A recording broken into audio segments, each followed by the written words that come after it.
Hey everyone, it's Jason Dunn here, representing Apple Thoughts and Laptop Thoughts, and this is my review video of the Apple MacBook Air 13. This is the 13-inch edition, and this is the 2010 model. So I'll start right off the bat by saying that this is probably going to be one of the hardest reviews I've done, insofar as this is a really interesting, compelling product.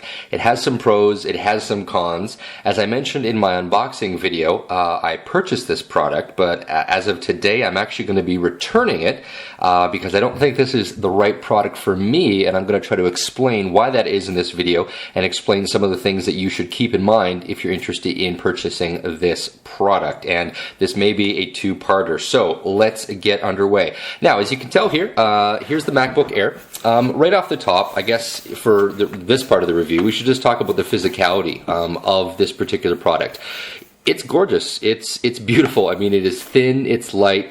I mean, frankly, you know, when I carry this around the house or whatever, it almost feels like I'm carrying a slate or a tablet. I mean, like the weight, you know, it's a little bit under. It's 3 pounds, but when you're used to laptops that weigh 6 pounds, this just feels quite light. Now, you know, if it was a slate, this would be way too heavy because you wouldn't want to hold it up like this the entire time. But what this means is that if you're a business traveler or just a college student, whatever, and you're going to be carrying this with you in your bag every single day, you will really appreciate the fact that it's not a 5-pound laptop. You might think a couple pounds won't make a difference, but truly when you're sort of a mobile worker or you're a student, every little bit counts. Now, the physical design obviously is gorgeous. I mean, this is this all-in-one unibody design. I mean, to me, the Mac, it felt fairly sturdy. Now, you know, obviously the screen here being so thin, there is some concern that, you know,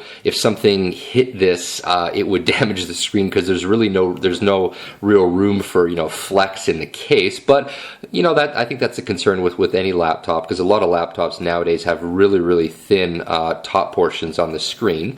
One thing to be aware of, you know, is that this laptop does not exactly excel at having a lot of ports and expandability. It's only got 2 USB ports, and that's average, you know, for some smaller notebooks, although, you know, there are notebooks that typically come with 3 that are in the size factor. But one thing to kind of be aware of is that there is actually there's no express card slot. So if you need an express card slot for some sort of a wireless modem or extra storage or, you know, whatever, this laptop doesn't actually offer that. It does have an SD card slot, which is quite handy. I think that this is kind of a mandatory for a laptop to have. I've harped on Macs for years for basically forcing people to carry around external storage card readers, so it's really nice to see it integrated here. I will say, back on this side, I absolutely adore this MagSafe connector here, this magnetic connector. I think it is just friggin' brilliant. Apple totally hit a home run with this thing. It's so amazingly easy to plug it in. It's so nice to be able to just unplug it, and you don't have to feel like you're screwing with anything.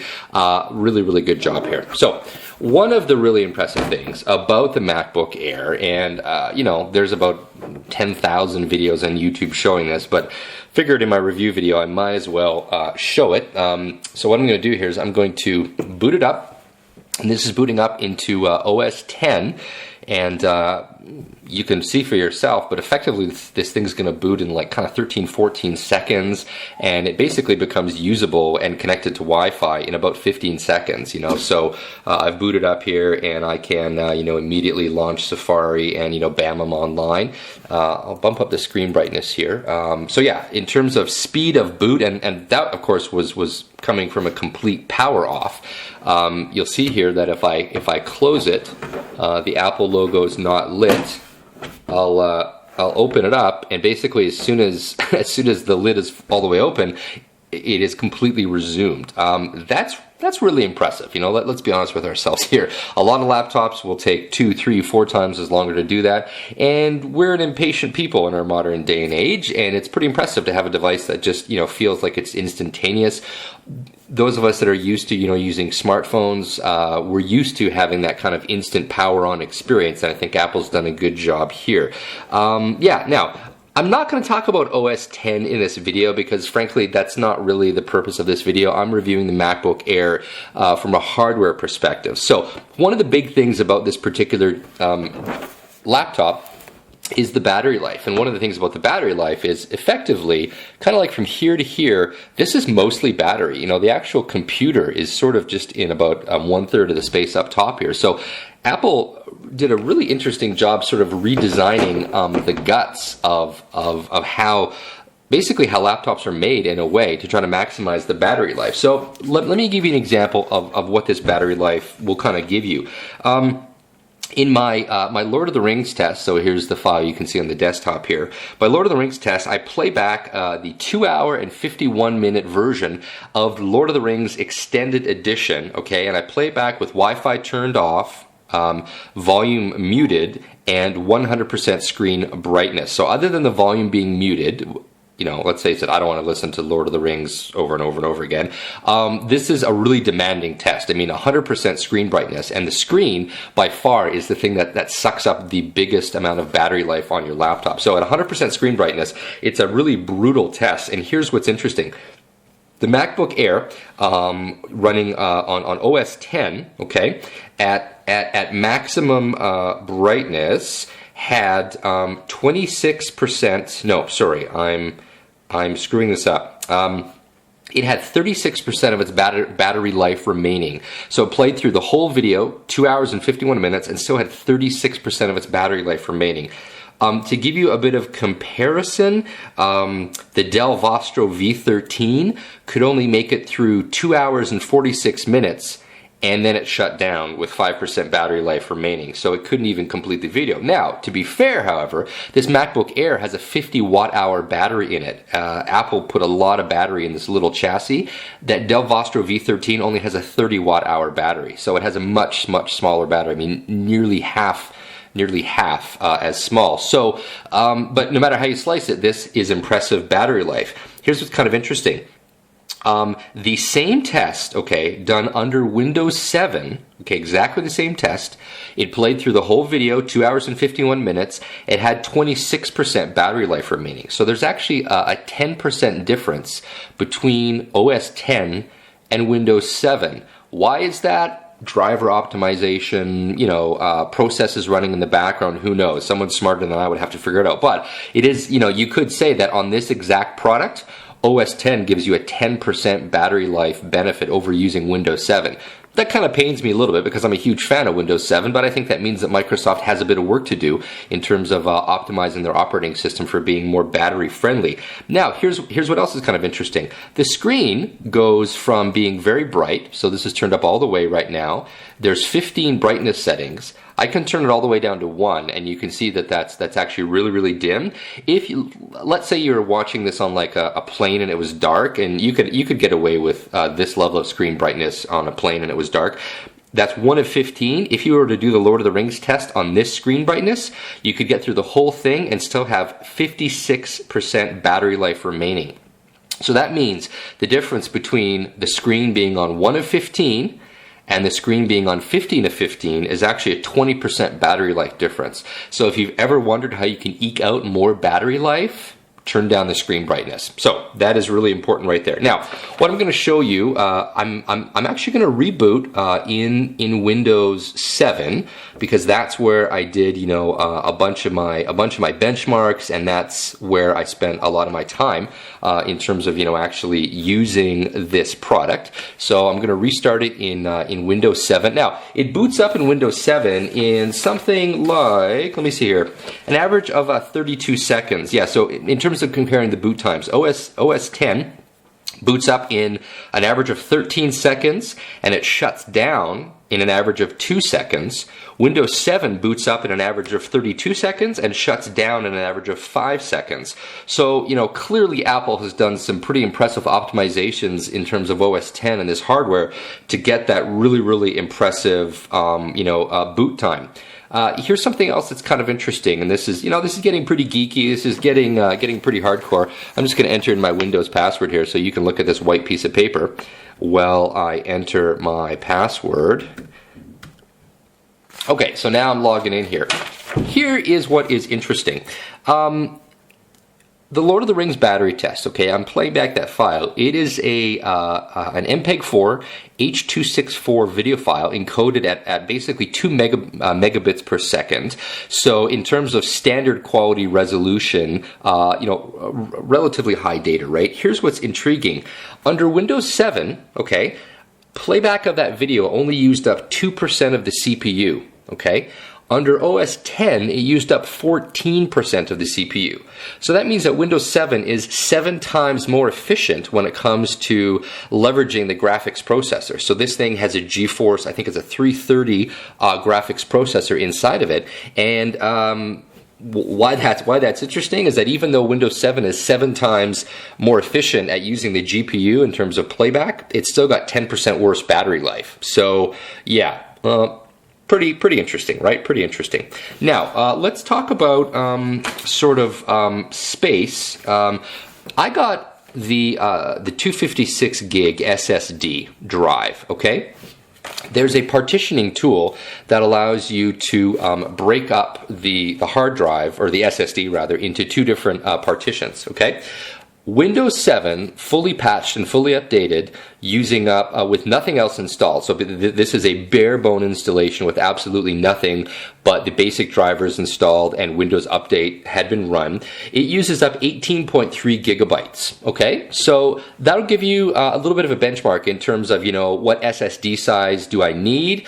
Windows 7 needs 18.3 gigabytes, and I don't actually know how much OS 10 needs. So I'm afraid I'll have to plead ignorance on that because, well, frankly, I just didn't check it. All right, now, let's get back to a couple of other things related to the battery benchmarks. Okay, I'm going to show you something here, and this is the first time it's being unveiled on YouTube. I'm going to zoom in on my screen a little bit here, and this is a tool that is called Really Refreshing. Okay, this is a tool that a developer friend of mine built for me, and it's a co-developed product. It's a joint venture between Thoughts Media and CodeSpark. That's my friend's company. He's a super talented graphic designer and developer. He does a lot of mobile stuff.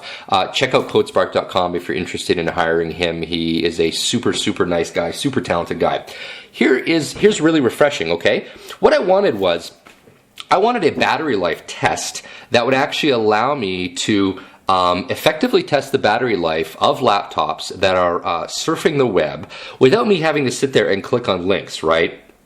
This is what this problem solves. Now, this is basically a beta version. We're still tweaking it. The logo isn't finalized, blah, blah, blah. But I did want to show you guys this, okay? So what you do is you click on Start. You can put in whatever information you want down here. I'm actually just going to click on Begin. And then I'm going to show you what it does. We preloaded it with 40 different top websites, Microsoft.com, Google.com with a search result, Flickr. We tried to get a whole bunch of different websites in there, and all it does is it loads up a new web page every 60 seconds. So every minute it goes to a completely new web page. And then what it does is it measures that. You run this until your battery gets completely drained, and then you plug in the power, you turn it back on again, and it will tell you how long it ran for. Because as you can see up here in the top left corner, this tells me what website I'm viewing, and it tells me how long the elapsed time has been. So this is a tool that we built. It is completely free for people to use. So if you are interested in checking it out, if you're interested in benchmarking your own laptop's battery time, head on over to reallyrefreshing.com.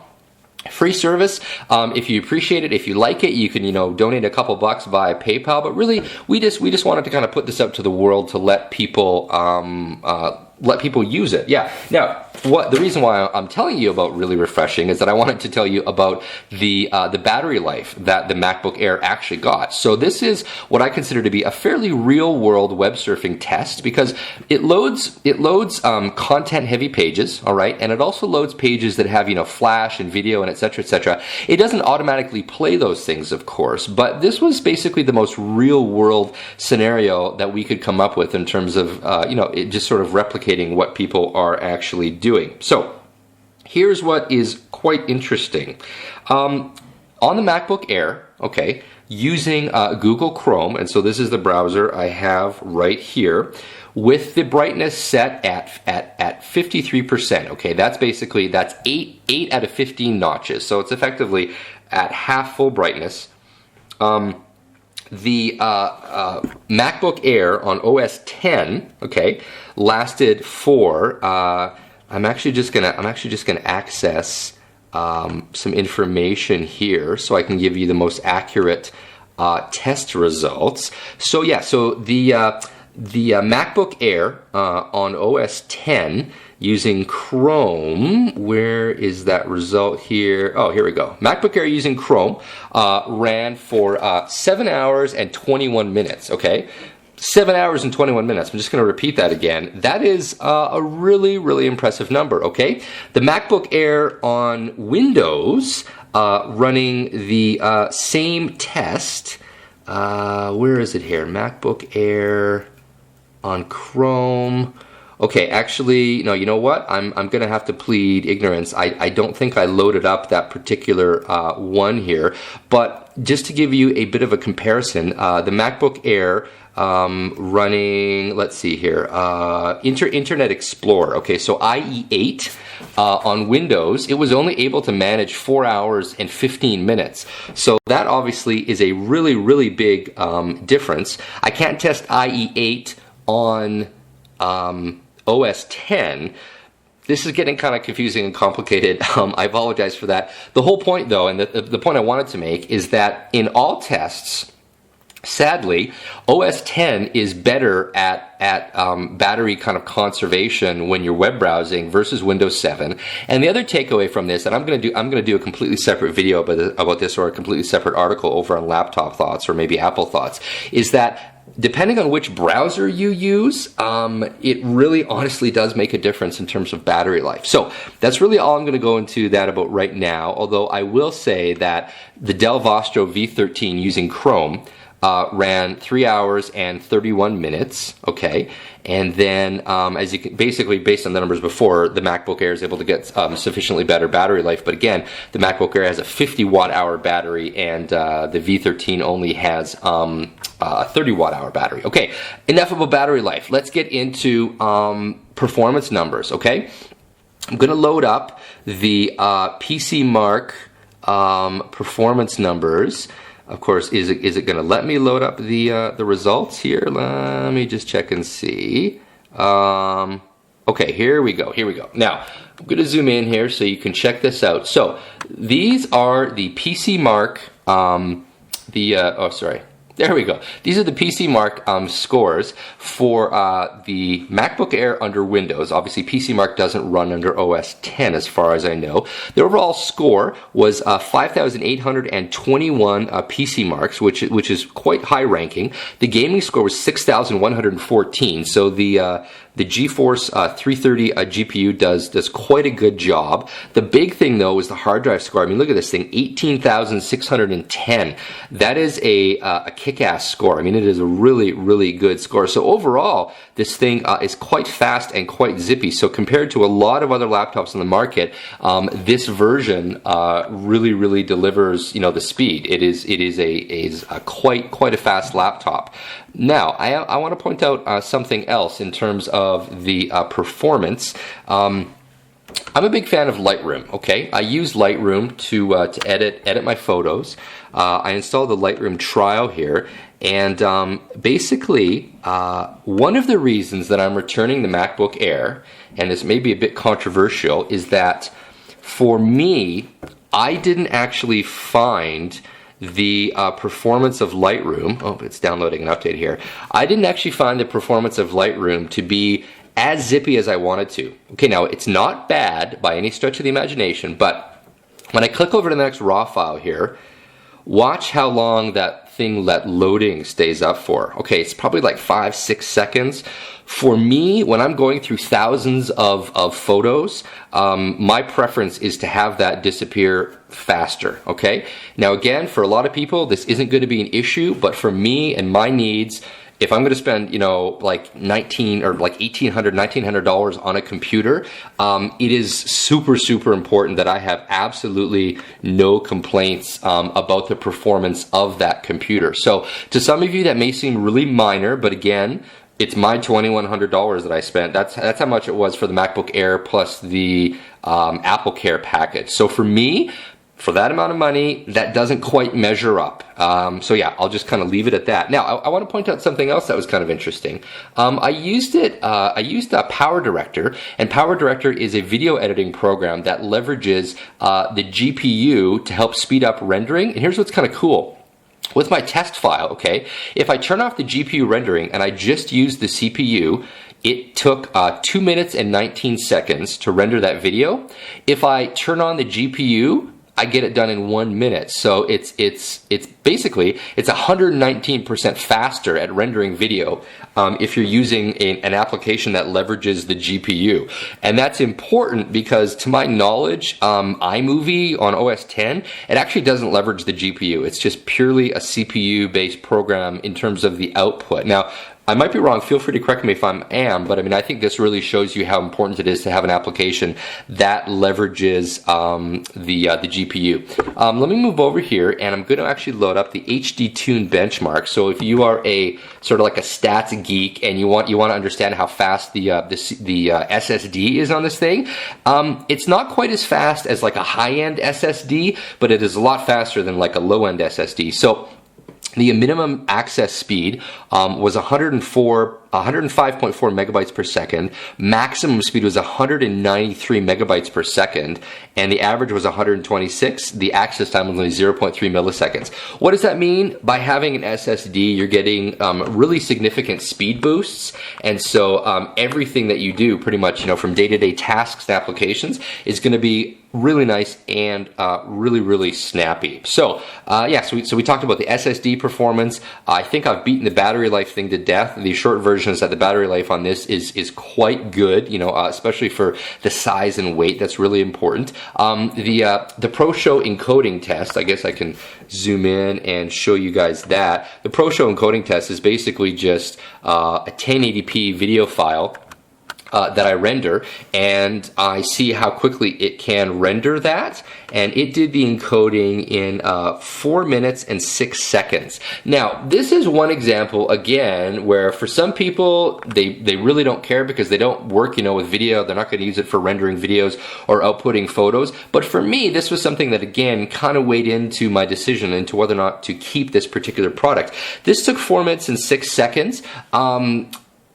Other laptops that have sort of similar processors are able to do it a little bit faster. Now, when I say similar processors, I mean kind of around the same price point. And basically, for this price point, a lot of other laptops would have a Core i3 or even a Core i5 or hell, a Core i7 processor. The Sony Vaio Z series has a Core i7 processor that, with Turbo Boost, I think it gets up into like the 2.8 gigahertz range. So when you have Turbo Boost, when you have 2 cores and 4 threads, you can really shred through video. And again, for some people, this is not going to be an issue, but for me, yeah, it kind of was.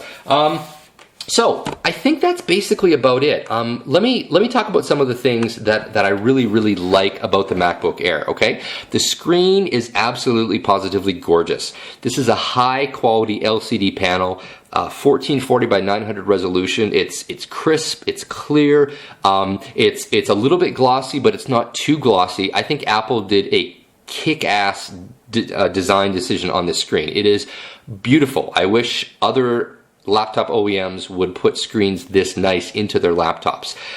One thing to kind of be aware of, if you're going to be like a dual booter, adjusting to the fact that the control key is here rather than here. If you're a touch typist and you're used to doing, Control C and Control V and Control X and all this other stuff, it takes a little while to kind of retrain yourself. I'm not saying it's impossible, but that is something that if you're, a Windows user and you think you can just snap your fingers and pick up a Mac laptop and use Windows on it, you should be aware of that. You will adapt to it over time, but it is something that you shouldn't, take lightly, because it will definitely slow you down. Now, let me show you the resume performance in Windows. I think I told you it shuts down in like 5 seconds, and so you can see it's turned off here. I'll just open this up, and you can see how quickly it resumes. I would say it's a little bit faster than average, but it is not as fast as some other laptops. I'm just going to cover up the screen here while I punch in my password again. There we go, and we're back. So, overall, this has now been a 25-minute video. Obviously, I'm not chopping it up into more than one piece, so I hope you found this review to be interesting and useful. If you are someone who needs a thin and light laptop, someone who doesn't have really heavy performance needs, like as in you're not a hardcore gamer, you're not, you don't need a super burly laptop for video editing or photo editing, and basically you want something for web, email, word processing. With this version, at least the 2.13 gigahertz version, 4 gigs of RAM, I mean, it is really fast at all of those tasks that are sort of regular kind of office tasks. As I noted, for my needs, it does fall down a little bit in the video editing and the photo editing kind of department. So that is one of the reasons why I'm going to be returning it. But here's the thing. This design, I believe, is very clearly the future of MacBooks. I think that the new MacBook Pros and the new MacBook or whatever they come out with, they're going to adopt a lot of the same technologies. They're not going to put out anything quite this thin. I think the MacBook Air is going to be the poster child for really thin and light laptops. But what I foresee is Apple using a lot of these same design ideas, them putting in as a really, really huge battery here, them trying to make really smart space design decisions in all this thing. And frankly, come 2011, I'm going to be taking a serious look at, the next MacBooks. Because I think personally for me, if I want to go with a MacBook to run Windows on, and again, I don't really care about OS X. I'm really a Windows guy, and I really like Windows, and I want to stick with Windows. But when I compare this product here to laptops from, Sony, HP, Dell, etc., it is a really, really fantastic product, and I frankly think that the next MacBook Pro 13 or maybe even the 15, I think something like that actually may be slightly more appropriate for my needs, because they're going to come with Core i3, Core i5 processors, things like that. So that is my review of this product. I hope that you found this useful. I know it's been really long. I hope that you found it interesting, and you appreciate the details. So this has been Jason Dunn from Apple Thoughts and Laptop Thoughts. As I mentioned, I'm going to be returning this particular product, but it was a really hard decision because there were a lot of things about it that I really, really liked. But again, for me, if I'm going to drop, $1,800 on a laptop, it pretty much needs to kick ass at photo editing and video editing, and I don't really feel like this particular product does. If I didn't have those two specific needs, I have absolutely no hesitation in recommending this product to anyone if you can afford it. Now, there's a very, very realistic argument to be made that for $600, $700, $800 you can go out and get a Windows laptop that won't be this sexy, it won't be this thin, it won't be this light, but you'll still get decent battery life, you'll get good processor, and you'll save like 50% of the cost, right? It'll probably have a regular hard drive, so it won't boot up as fast. There are obviously compromises, but if you have the money, you're looking for a top tier experience, you're looking for kind of the best in the portable category, the MacBook Air deserves your serious consideration. Just be aware of the compromises, be aware of some of the things that by using an older Core 2 Duo CPU, Apple, they made a design decision that being thin and light was a bit more important than having top tier, CPU performance. So just be aware of that. But beyond that, I think that this is a really worthwhile product, and I have absolutely no hesitation recommending it. So definitely check it out. So this has been Jason Dunn. Hope you've enjoyed the video. Please rate it, comment it. I'm going to put up a buy link in the video description. So if you're interested in buying a MacBook Air, I would really, really appreciate it if you would use my buy link. It helps support the work that I do, and it helps me to do more of these videos. And also check out reallyrefreshing.com and benchmark your own laptop. Thanks for watching.